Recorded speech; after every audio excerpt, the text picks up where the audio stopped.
Parlez-moi d'IA. Mesdames et messieurs, bonjour.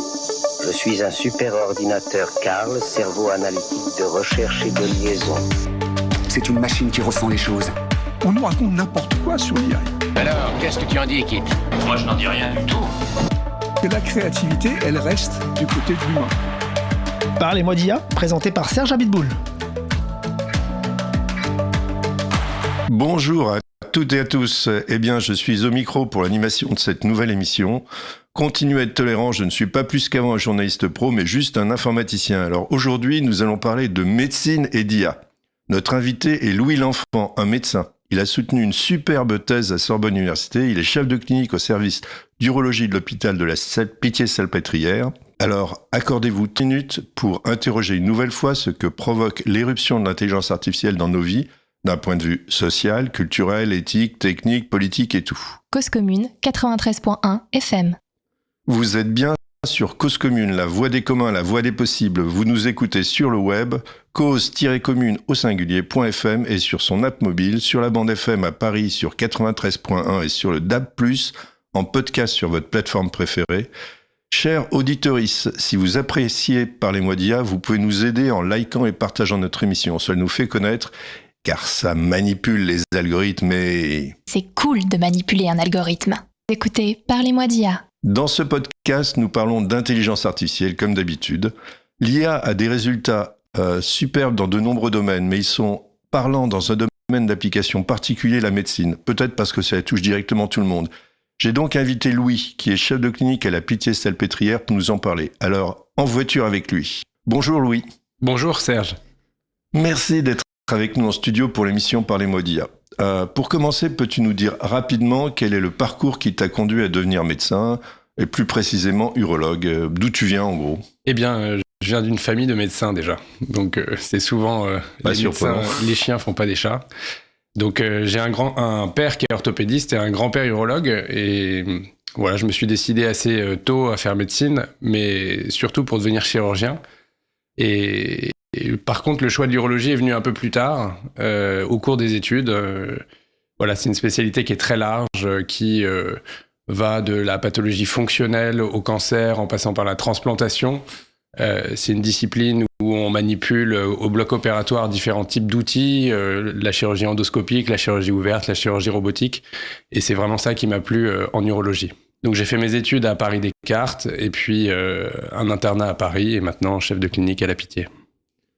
Super. Mais alors, j'imagine que tu n'avais pas de grand-père informaticien. Alors, comment t'en es arrivé à t'intéresser à l'intelligence artificielle? C'est une bonne question. Je suis sur un parcours hospitalo-universitaire dans lequel on nous demande de faire une année à l'étranger. Donc, une année de mobilité. Et j'ai eu la chance de partir à Cleveland, aux États-Unis, dans l'Ohio, et pendant cette année de recherche pure, finalement, j'ai pu apprendre à manipuler des outils informatiques, particulièrement pour faire du code, en fait, pour les statistiques. Ça m'a beaucoup plu, et j'ai travaillé aussi avec Pierre Moser, donc, qui est un des PUPH, donc un des professeurs d'urologie à la Pitié, qui m'a proposé assez tôt de faire une thèse où il y avait de l'IA qui était le cœur du sujet, et je dois dire que ça m'a beaucoup plu. Bon, alors, on va rentrer un peu dans l'art, dans le sujet maintenant. Tu as fait ta thèse, alors je cite, sur la segmentation d'images échographiques de la prostate assistée par intelligence artificielle, définition de critères de qualité et réflexion sur la vérité terrain. Tous les mots sont importants. C'est un long titre pour un long programme. Le diagnostic du cancer de la prostate est au cœur du sujet. Pour démarrer en douceur, est-ce que tu pourrais nous dire rapidement comment on diagnostique ce cancer ? Oui, bien sûr. C'est le cœur du sujet. Le cancer de la prostate, c'est quand même un cancer qui est très fréquent. C'est le cancer le plus fréquent chez l'homme. Il y a 50 000 nouveaux cas par an en France, donc c'est vraiment un enjeu très, très important. C'est la 3e cause de décès par cancer chez l'homme.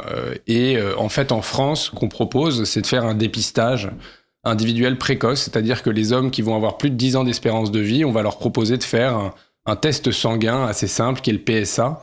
Si ce PSA est anormal, on proposera aux patients de faire une IRM, et sur cette IRM, on peut voir assez précisément les zones qui sont suspectes. Le diagnostic positif du cancer, c'est-à-dire on affirme la présence du cancer, avec un examen anatomopathologique, donc un médecin qui regarde dans un microscope ce qui est prélevé lors de la biopsie et qui peut dire si oui ou non il y a des cellules cancéreuses. D'accord, donc c'est vraiment cette biopsie qui est au cœur de ton travail, et à la base de cette biopsie, il y a quelque chose qui s'appelle la segmentation d'images. Tous les éditeurs ne sont peut-être pas familiers avec ce concept. Tu peux nous expliquer? Donc il y a l'IRM qui donne des images, il y a l'échographie qui donne des images, et on segmente tout ça. C'est ça que tu peux nous expliquer?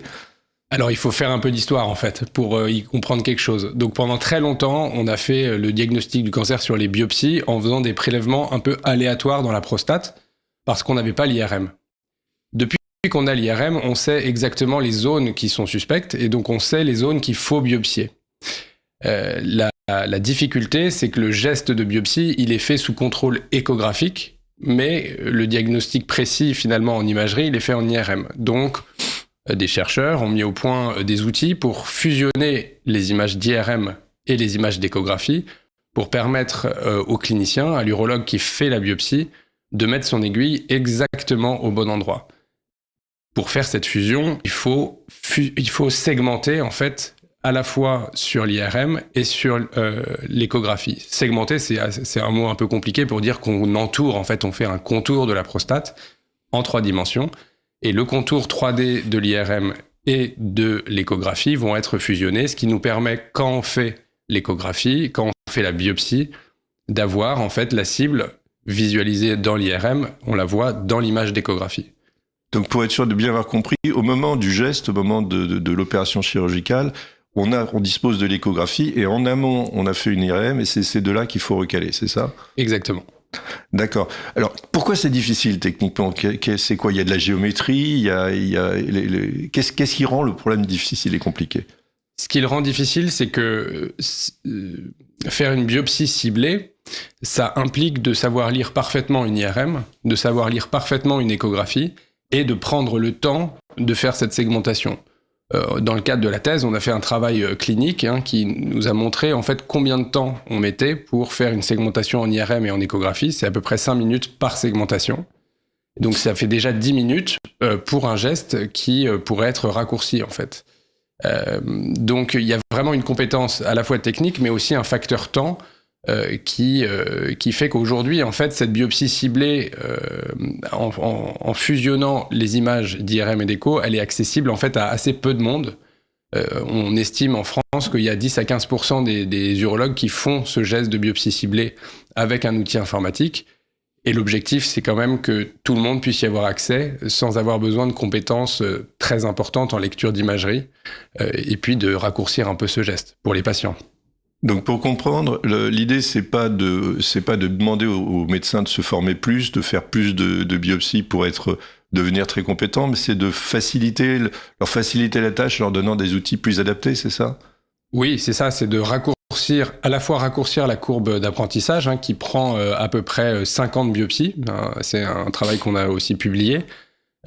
Donc de raccourcir cette courbe d'apprentissage, mais aussi de rendre la biopsie ciblée accessible au plus grand nombre et que ça soit un outil d'utilisation quotidienne pour les urologues pour que les patients aient un diagnostic précis et puis aussi un diagnostic plus rapide. C'est-à-dire que le geste de biopsie, c'est un geste qui peut être un peu désagréable pour le patient et donc raccourcir ce geste, c'est aussi in fine finalement rendre la chose plus facile pour nos malades. Alors, ce qui est intéressant là-dedans, c'est que tu as parlé d'une cinquantaine de biopsies pour l'apprentissage, et là on parle de l'apprentissage de l'urologue. Exactement. Et il y a un autre côté qui nous intéresse ici, c'est l'apprentissage du machine learning, l'apprentissage de la machine, de l'algorithme. Et là, un des aspects de ta thèse, c'est que vous avez pu disposer d'une quantité assez importante de données sur de la segmentation pour pouvoir entraîner l'algorithme logiciel, c'est ça? Exactement. En fait, j'ai la chance d'être dans un service où déjà on a participé à l'élaboration de l'outil de fusion et dans le cadre de ce projet qui a 15 ans maintenant, on a fait une collection prospective de toutes les données, à la fois les données IRM mais aussi les données échographiques, les données de localisation précise des prélèvements et bien sûr le diagnostic de cancer. Et donc finalement, on a une base qui contient à peu près 4500 patients, où on a toutes les imageries, toutes les échographies, toutes les IRM. Donc c'est vrai que dans la perspective d'entraîner des algorithmes, c'est des bases qui sont extrêmement intéressantes. Alors, il y a un truc qui m'intéresse, parce que c'est quelque chose qu'on retrouve aussi dans beaucoup d'autres applications de l'IA. Tu parles beaucoup dans ta thèse de la qualité des données de terrain. Et là, la question se pose aussi des données sur lesquelles tu vas entraîner le logiciel, sur le fait que deux médecins extrêmement compétents vont pas forcément donner la même donnée, vont pas forcément faire la même segmentation sur une prostate. C'est ça qui complique aussi les choses. Il y a de l'imprécision dans les données sur lesquelles on entraîne le logiciel. Exactement, et c'est finalement le cœur du sujet de ma thèse. L'objectif n'était pas de développer un énième algorithme qui fasse de la segmentation, puisque en fait aujourd'hui on a des algorithmes qui sont très bons, et donc c'était pas le sujet. Le sujet, c'était de vraiment comprendre quelle était la vérité terrain à donner à nos algorithmes pour avoir finalement les meilleurs résultats. Et comme tu le disais, deux urologues experts vont pas forcément segmenter une prostate de la même manière. Et donc on a vraiment cherché à comprendre quelle était déjà la variabilité inter-individuelle entre 2 ou 3 ou 4 urologues, puisqu'on a constitué une base multi-experts, et voir finalement si cette variabilité, elle variait en fonction de la méthode de segmentation qu'on employait. Et voilà, on s'est rendu compte que finalement, entraîner des algorithmes avec des contours multi-experts, c'était assez intéressant, et ça permettait surtout de diminuer le nombre d'images à donner à nos algorithmes. Donc finalement, c'est compliqué de constituer ce genre de base parce qu'on ne les a pas en pratique clinique courante. C'est assez rare finalement que plusieurs personnes segmentent la même image. Mais nous, on l'a fait de manière prospective pour ce travail de recherche, et finalement, on s'est rendu compte qu'avec 100 images de prostate, contourées par 4 urologues, eh bien, on avait des résultats qui étaient aussi bons que si on les avait entraînés sur 1000 images, segmentées par un seul urologue. Alors, quelque chose qui m'a intéressé aussi là-dedans, c'est que malgré ça, les logiciels que vous obtenez ne sont pas aussi bons que les meilleurs urologues. Ah oui, alors ça, c'est un autre sujet. Effectivement, à la fin de la thèse, finalement, on a essayé de donner des métriques qui aient une corrélation finalement clinique. Parce que quand on fait de l'entraînement d'algorithmes d'intelligence artificielle, pour évaluer nos algorithmes, on utilise souvent des métriques qui sont assez géométriques. On va regarder le taux de recouvrement entre la segmentation de la vérité terrain et la segmentation proposée par l'algorithme. On va regarder les distances moyennes des contours à contours. Puis on va regarder les outliers, les points les plus variables, on va dire. Mais finalement, on n'a aucune idée de savoir si une augmentation de performance d'une autre métrique va avoir un impact sur le diagnostic. Et c'est ça qui m'intéresse moi en tant que clinicien. Et finalement, on a regardé une métrique particulière qui était la différence de volume relative entre les segmentations IRM et écho. Et on s'est aperçu en fait que un algorithme d'intelligence artificielle à l'heure actuelle, ceux qui sont les plus courants, donc là on a étudié NNUNet et UNet 3D, on s'est rendu compte que ces algorithmes-là faisait aussi bien, finalement, qu'un médecin qui aurait fait 50 à 200 biopsies. Par contre, quand on regarde les experts, ceux qui ont segmenté ceux qui ont réalisé plus de 200 gestes de biopsie, eh bien, on se rend compte que eux, ils ont des résultats avec cette métrique particulière qui sont meilleurs que l'IA. Ça veut dire quoi ? Ça veut dire qu'aujourd'hui, l'IA, elle fait aussi bien qu'un neurologue confirmé, mais pas encore aussi bien qu'un expert. Bon, je ne vais pas te poser la question de savoir si demain ce ne sera plus le cas. Je vais plutôt partir sur une autre direction, c'est est-ce que c'est beaucoup utilisé cliniquement ? Est-ce que ce sera bientôt ? Et surtout, est-ce qu'on peut imaginer un jour d'automatiser aussi le geste du chirurgien ? C'est une très bonne question parce qu'on a tous envie d'avoir cette réponse-là. Aujourd'hui, en pratique clinique courante, ce qui est utilisé, c'est de l'intelligence artificielle pour segmenter l'IRM. Ça existe déjà, les radiologues s'en servent en vie quotidienne. Pour l'échographie, c'est une histoire qui est un petit peu différente, mais ça arrive là dans les tout prochains mois. C'est-à-dire que nous, on a fait donc cette thèse, elle s'inscrivait dans un projet pour la compétitivité qui était financé par BPI, où il y avait finalement un partenaire industriel qui est Coelis et des partenaires académiques, des partenaires hospitaliers. Et donc cet industriel, grâce finalement à ce projet qui s'appelle Diana, a développé une machine qui contient finalement de l'intelligence artificielle, et cette machine, elle va arriver là dans les tout prochains mois en juin. Voilà, donc c'est demain en fait. Et le geste Pour le geste, c'est l'étape d'après finalement. Paris, c'est pas fait en un jour, mais en fait, ce qui est intéressant, c'est que quand on regarde la littérature, il y a déjà des publications qui datent en fait même d'il y a 10 ans sur la robotique appliquée aux biopsies de la prostate, et on voit que c'est faisable, que les robots, ils ont déjà été brevetés, ils ont déjà été évalués, et donc on peut se dire que maintenant qu'on a automatisé finalement la partie de la planification du geste, il reste à automatiser la partie du geste en lui-même, mais je pense que ça va arriver probablement dans les prochaines années. Ouais. Et est-ce que ça pose pas la question, si on commence à prendre les tâches les plus complexes, c'est des tâches quand même très complexes en médecine, si on prend les tâches les plus complexes et on le fait réaliser par des outils, des mécaniques, est-ce que ça pose pas la question de la place du médecin dans le soin à moyen terme ou à long terme? Ouais, je pense qu'il y a deux aspects. Le premier aspect, c'est que le médecin va rester le responsable, in fine, du diagnostic. Et donc, il faut absolument que, à chaque étape, il puisse interagir avec les algorithmes d'IA. Par exemple, moi, ce qu'on préconise, une des conclusions de cette thèse, c'est de dire que le workflow, donc c'est-à-dire la manière dont on va faire le geste et la planification, il faut que le médecin puisse interagir avec l'algorithme, le corriger et puis le valider. Ça, c'est très important. Et donc, à chacune des étapes, je pense qu'il faut que le clinicien ait la capacité de valider et que ça soit pas de l'automatisation pure, mais on va dire une automatisation supervisée. La deuxième étape, c'est que le deuxième point, c'est que au contraire, je trouve que c'est très intéressant qu'il y ait une grande partie des choses qui soient automatiques, parce que ça nous laisse le temps, justement, de ne pas être accaparé par les soucis techniques. Et tout ce temps qu'on aura en plus, c'est du temps qu'on va passer qu'on va utiliser pour discuter avec nos patients, leur expliquer mieux, les rassurer. Et finalement, c'est du temps d'interaction humaine qui va être un temps de qualité qu'on aura avec nos malades. Et ça, je trouve ça vraiment très intéressant. Oui, moi aussi.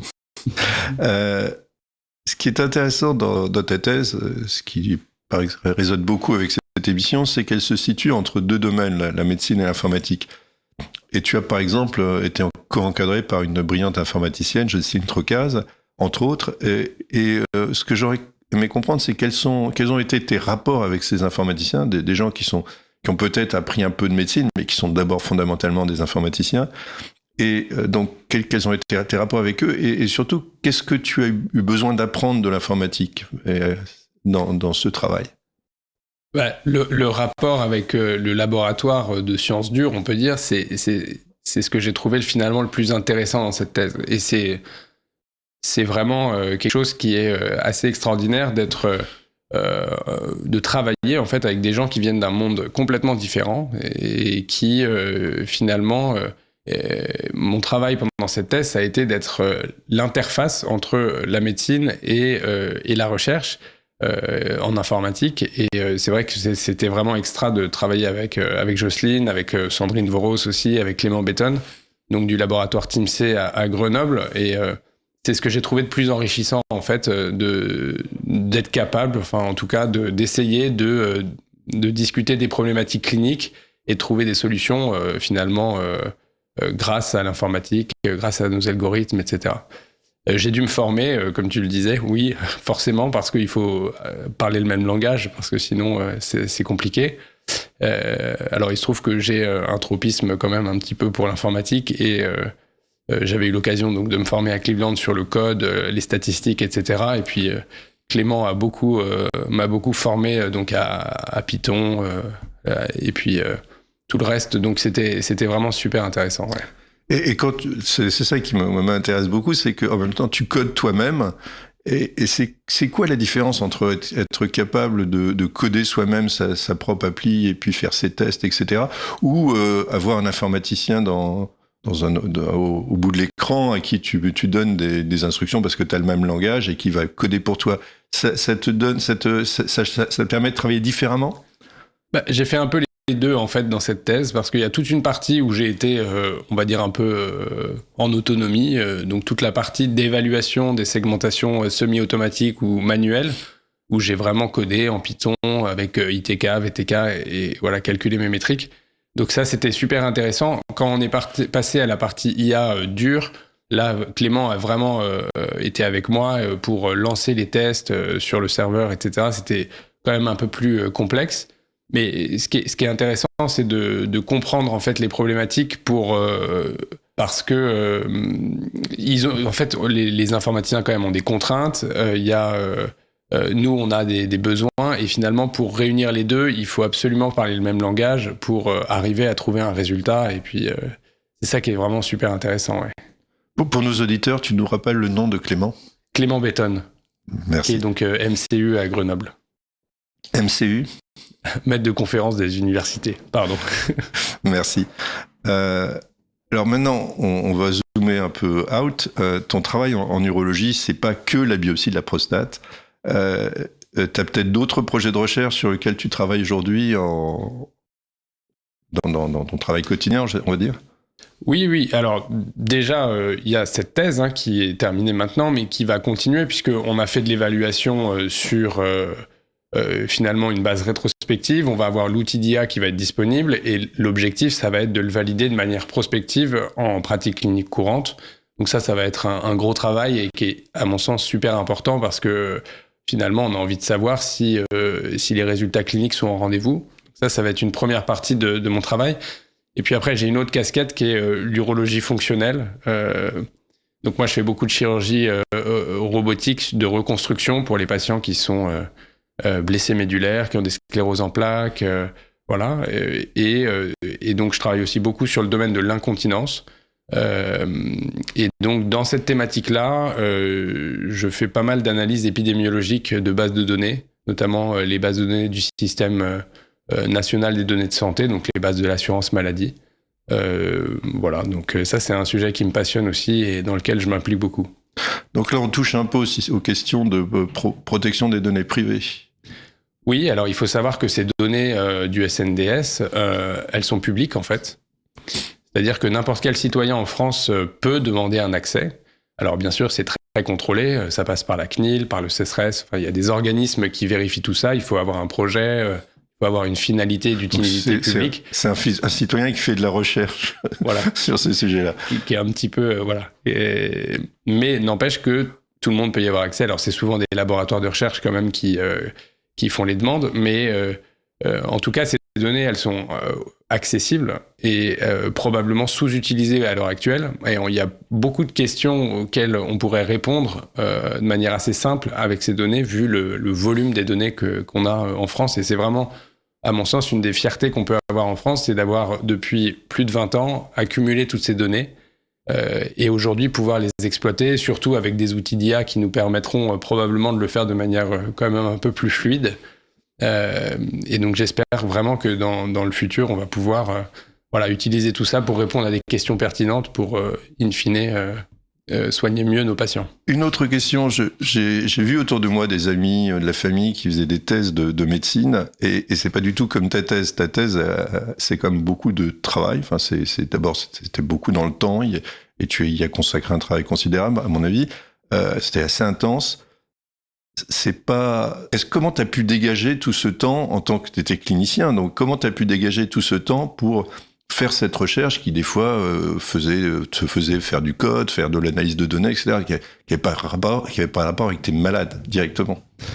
Oui, c'est une bonne question. J'ai eu beaucoup de chance, en fait. J'ai eu beaucoup de chance parce que quand Pierre Moser, donc urologue à la Pitié, m'a proposé ce travail, il m'a tout de suite dit qu'il était hors de question de faire ça le soir et le week-end. C'était c'est un projet qui est ambitieux et qui nécessite du temps long en fait de recherche. Pour me former au code, j'ai eu besoin de journées pleines en fait pour travailler. Et donc finalement, mon projet, cette thèse, elle a été financée, donc comme je disais, par le projet Diana, donc financé par BPI, et on a pu créer un poste en fait d'urologue à la Pitié grâce au financement de cette thèse, et ce qui m'a laissé 2 jours et demi par semaine en fait pendant 2 ans pour travailler uniquement sur ce sujet-là. Et je crois qu'il n'y a pas de secret en fait. On peut pas faire une thèse, en tout cas en médecine, en chirurgie, si on n'a pas au moins du temps dédié pour le faire. La dernière année, j'avais plus ce temps-là parce que le poste était pour 2 ans et je dois dire que j'ai vu la différence. T'as encore le temps d'écrire un peu de programme informatique ? Oui, je continue. L'outil que tu as développé ou que vous avez développé marche bien, il a de bons résultats, donc on va être optimiste. Vous allez le déployer. Vous allez le déployer dans toutes les cliniques de France et de Navarre. Comment on fait concrètement pour prendre un outil qui est quand même un outil assez spécialisé, assez technique, et puis pour arriver à le déployer, comment on fait pour former, quel est le process qu'on utilise pour arriver à déployer un logiciel comme ça ? Eh bien, en fait, déjà, l'industriel, il est très implanté en France. C'est-à-dire que c'est un des principaux vendeurs de machines de biopsie pour la prostate. Donc, il va pouvoir en fait mettre à jour ces machines, mettre le nouveau logiciel dedans, et là, dès lors que le logiciel est présent, tous les urologues qui disposent de cette machine-là et qui ne l'utilisent pas forcément en fait à pleine capacité vont pouvoir l'utiliser. Donc ça va être déjà la première partie de la réponse. Après, à partir du moment, il y a beaucoup d'urologues, je pense, qui sont assez frileux pour faire ces biopsies parce qu'ils considèrent qu'ils n'ont pas la compétence, que ça leur prend trop de temps et donc qu'ils ne s'y intéressent pas finalement. Mais quand ils vont voir les résultats, quand il va y avoir des communications en congrès, quand il va y avoir peut-être des sessions de formation organisées par l'industriel, je pense que ça va quand même favoriser finalement la diffusion de cette technologie et de ce savoir.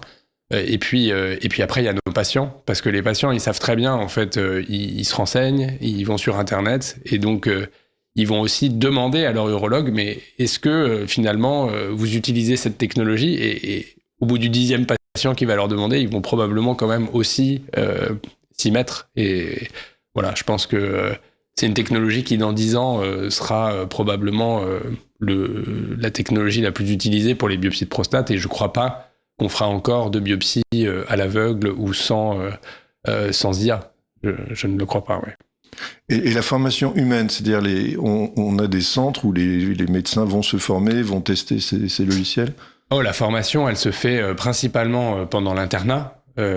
Et donc, c'est vrai que dans les centres académiques, aujourd'hui, la plupart sont quand même bien équipés, vont avoir cette technologie-là qui va arriver en fait l'année prochaine ou dans 2 ans.